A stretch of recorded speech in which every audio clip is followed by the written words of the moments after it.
Hello, welcome. Please come on in. Welcome to the Academy's Runecasting shop. We have everything here you might need for any sort of casting magic, whether that be spellbooks or elemental wands, staffs, of course, runes, as well as quite a few magical items that could aid in your casting. My name is Avalyne. What can I do for you today? Oh. Wow, it has been quite some time since any of the masters has appointed a new acolyte. That's quite the honor. Congratulations. Oh, Tish, don't sell yourself short. None of the masters would agree to train you personally if you did not show great potential.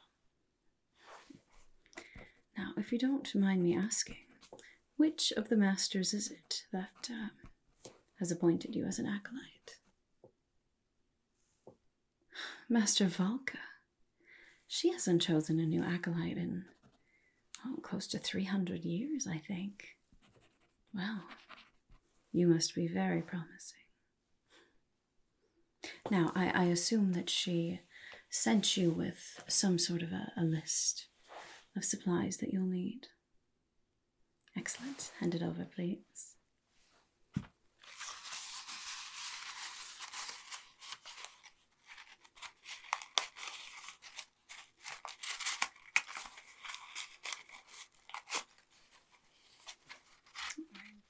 Let's take a look. Basic elemental runes, clips of resistance, 2D spells, the ancient language, scroll retention. Still have, yes, I have some of those. Alright, yes. I have everything here that you'll need. Of course I do. She wouldn't send you here if you couldn't get everything that you needed here. Alright, well, let's get started. The first thing on this list, obviously, is a full supply of basic elemental runes. Obviously, you won't be doing much casting magic if you don't have runes. At least, not at first. Once you get to some of the more higher level spells and choose a specialty, then come back and see me and we'll talk about elemental wands that you can use that actually replace the need for certain runes. But that's another day. For now, we will start with the elements. Now, as you know from your studies at the Academy, each type of rune is connected to a different element or force of nature. Each rune has different properties and are therefore used for different types of spells, different types of magic.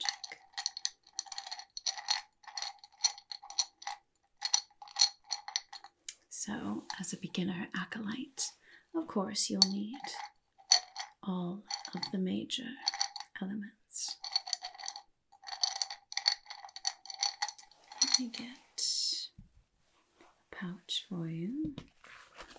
There we are. Now I assume that she gave you an allowance to purchase all of this with, correct? From the Academy? Excellent. Ah, yes.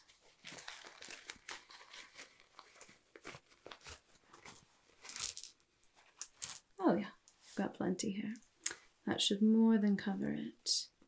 In fact, there are a few items on her list here that are not strictly required, but that you might find incredibly helpful. So we'll discuss those too as the time gets close. Alright, but for now we'll start with our elemental runes. You'll need air, of course. Air runes connected to the sky, to zephyrs, to a sense of freedom, free form sort of spells, things like that. The air is a very fluid, flowing element. Obviously incredibly useful. And then we've got fire runes, obviously associated with fire, associated with heat and warmth, as well as innovation in a way. There are many things that we wouldn't be able to do if we didn't have fire.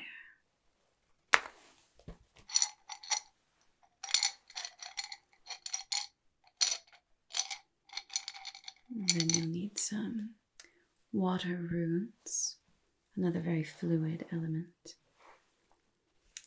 Water associated with healing, associated with relationships as well, as far as runes and spells go.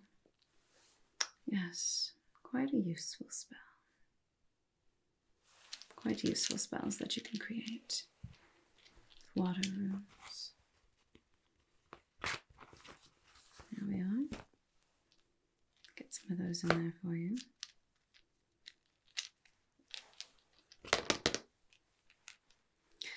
And then, of course, earth. The sturdiest and most resolute of the four elements. Earth runes are most often used in spells that have to do with security, with something staying the way that it is, protecting the status quo, perhaps protecting someone from a spell or danger that might happen to them.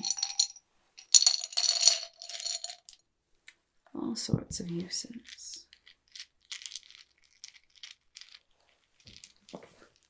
Just make sure you have a good supply of all of those. Another earth, water, another fire. There we are.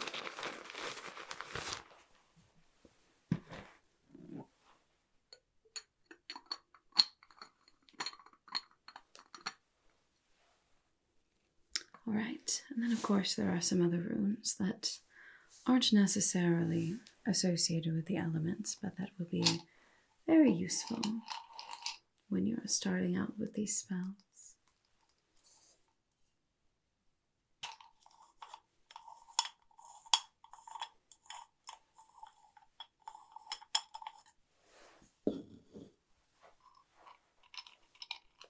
These little ones, celestial runes.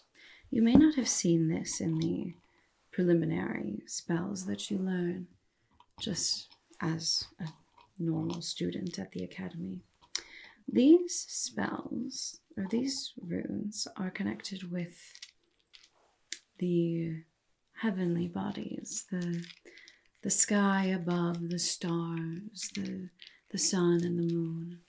They also have a tendency to help with divination spells, things of those nature. So I'll get some of those in here for you. And then you'll need some of these interesting little runes. These are nature runes. Not nature like plants and animals and trees and things like that, but more like the nature of a thing. Yes, the properties that make up something. And so you'll often need a nature rune if you're going to be doing a spell that changes the nature of something. Or if you would like to discern the nature of something. Discern if there is magic at play in a certain circumstance. Any of those sorts of things. You will need some nature runes. And then these are a bit more specific than some of the other runes. These are healing runes. You know, used for healing, oddly enough. And they're not meant just as, you know, healing physical ailments, but they can also be used to heal relationships, heal a rift in society, perhaps fix something that's wrong with the world. Any spells where you're trying to fix or repair or improve something that is broken, or even perhaps find something that was lost. You may need a healing rune. So, get you some of those too. Those you most likely won't use quite as often, but there certainly are spells that you'll be learning as an acolyte that you'll need some healing runes. Air, fire, water, earth, celestial, nature, and healing runes. I think that will do it for now. Oh yes, there are a few other types of runes out there, but those are only for the very advanced spells. With the intermediate spells that you'll be working on so far, this will suffice. However, once you start doing spells that require chaos and shadow runes, come back and see me. But that will suffice for now. Let's move on, shall we? Let's see. Gloves of resistance. Yes, of course. Let's see, I've got them. Here they are.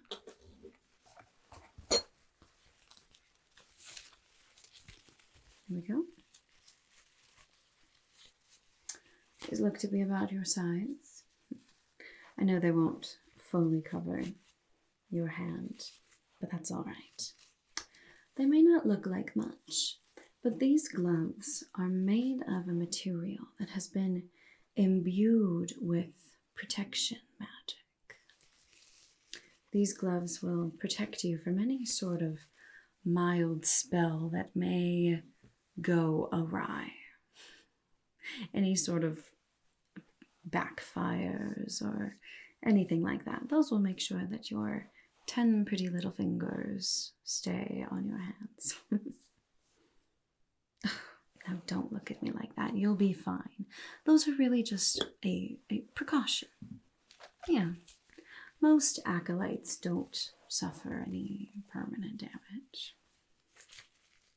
Just listen to your master. Don't get cocky, all right?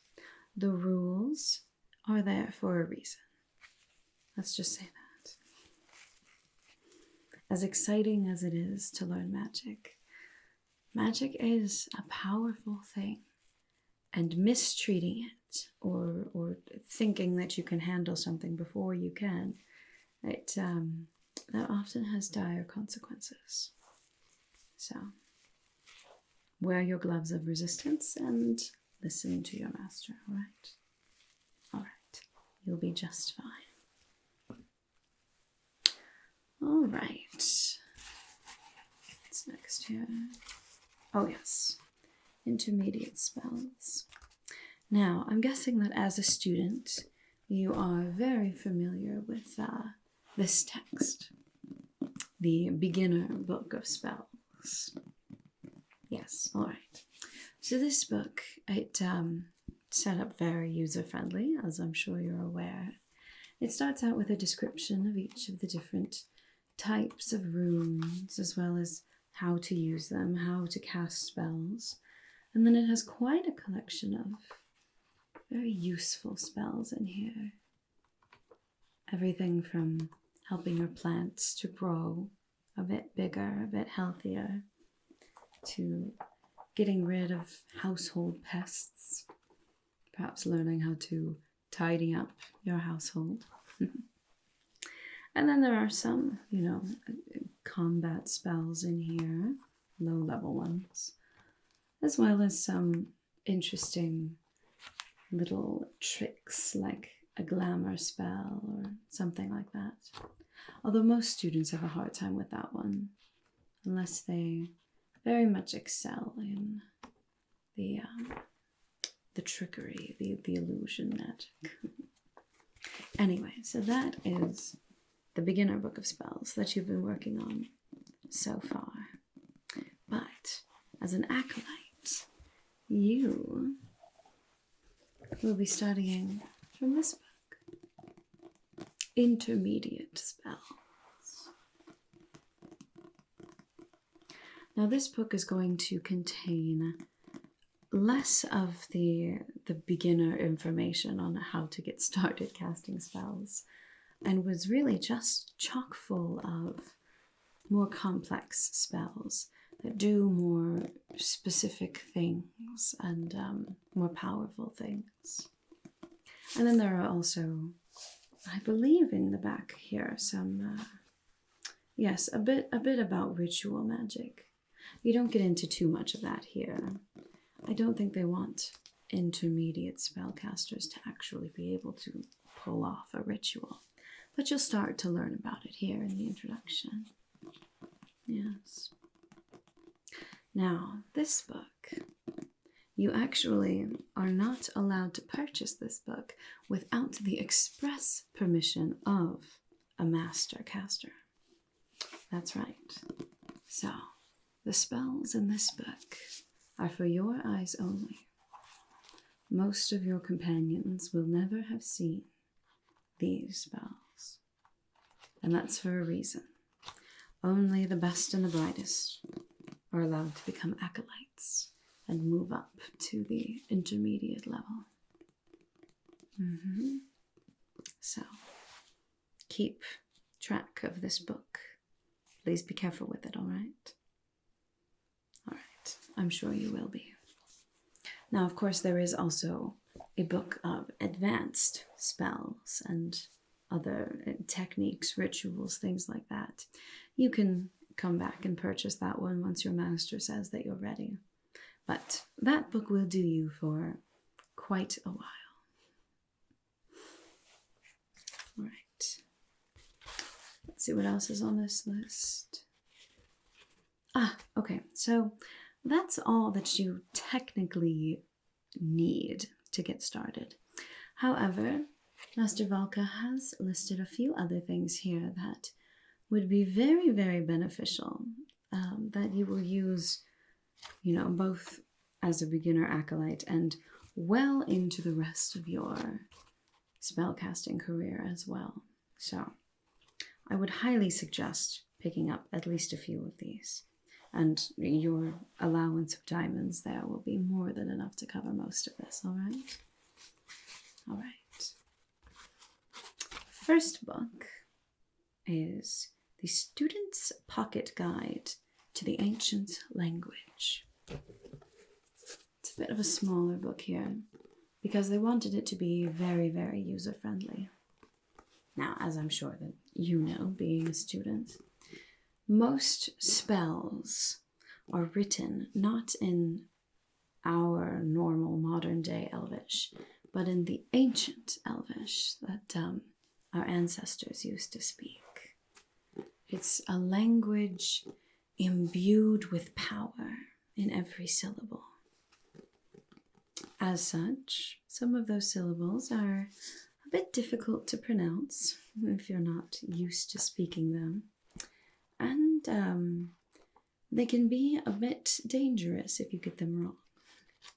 So this book will help you translate, will help you with pronunciation, and also once you get a bit better at spellcasting, you can also start to create your own spells, to do your own sort of tasks and things.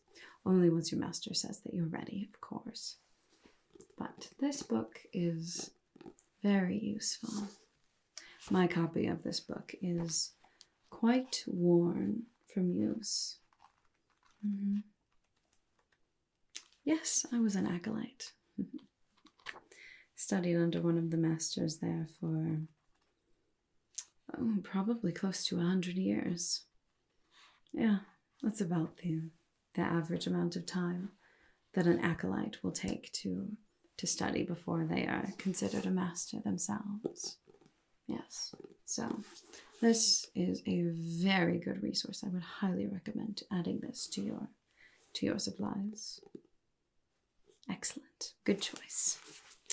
I think that is very wise. It will certainly come in handy. Right. Next thing here that she mentions. Ah, yes. Now, as I'm sure that you know, there are different schools of magic that elves use and study. Runecasting magic and spellcasting is one of them, but there's also nature magic as well as divination magic. Now, those three different schools they're very different, but some elves, your master being one of them, would say that they all are somehow connected. They all pull from the magic of this realm, and they all, though they may manifest differently, they all, relate to the world in some way or another. And so your master, as well as many, many other elves, would say that even if you are trying to become proficient in just one school of magic, it is quite beneficial to study the different schools of magic as well, just to have more of a comprehensive idea of how magic itself works. And then, of course, once you get into the different schools of magic, there are different branches within that. You get more specific things, like, specifically the study of healing magic, or the study of prophecies, or even some sort of hybrid systems of magic like alchemy or things like that. So it's there's quite a lot to learn about just the broad use of magic in general. So this rather large tome is the comprehensive guide to the schools of magic. I know it may look a bit intimidating. It's also very, very, very small print. Yes, this one will keep you busy for a while. Now, you don't necessarily need to purchase this today and sit down and read the entire thing cover to cover, but there are many sections in here that would be very useful. I mean, of course, there's a huge section on runecasting magic, as well as the different branches that you can choose from once you choose to, pick a specialty, as well as quite a lot of information about nature magic, things like potions and plants and things like that, and divination magic, prophecies, aura reading, aura healing, all those kinds of things. So I know it's a bit intimidating, but this is a wonderful, wonderful resource for really anyone who would like to study magic. No? Are you sure? All right, well, if you change your mind, you know where this is. All right. Pass on that one for now. I believe there was one other thing here. Ah, yes, of course. I do have, I believe, just one of these right now. I believe this is my last one. This is something that I think you will find very beneficial. This is what's known as a scroll of retention. You like the sound of that, don't you? This is a scroll that has a magical spell written on it. A very, very old spell, but it's actually relatively simple.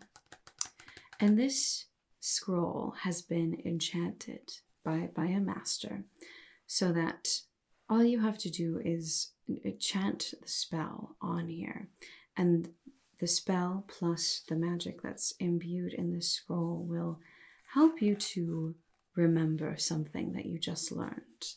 So whether that be, a particularly important or complex lesson from your master, or perhaps if you were studying profusely for an exam or something like that, this scroll would be very useful. Now, since this is a magical object, it doesn't last forever.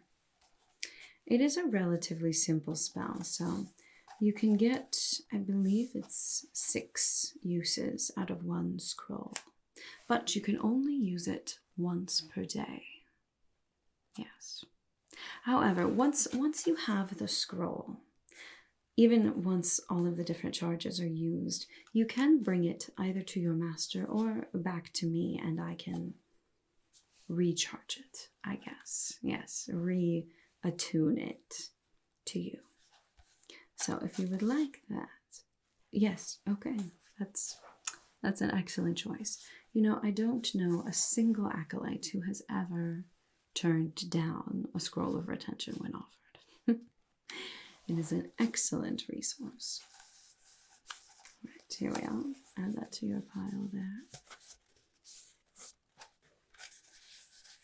There. So we have the scroll, the Student's Pocket Guide to the Ancient Language,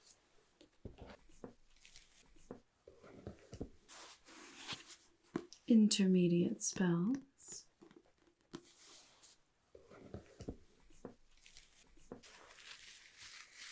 Gloves of Resistance,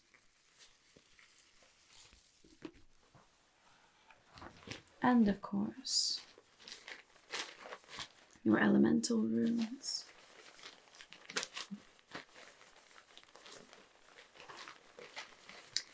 So all of that runs, let's see,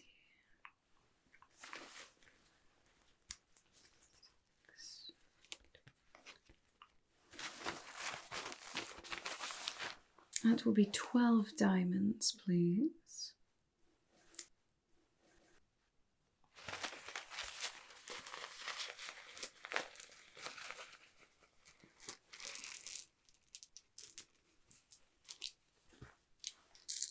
Oh, some rather large ones here. Will count as 2.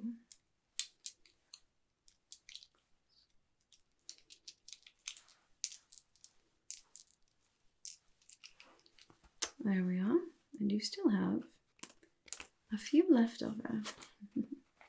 Just in case you need to stop by the one of the other stores and get some more parchment and ink or something like that.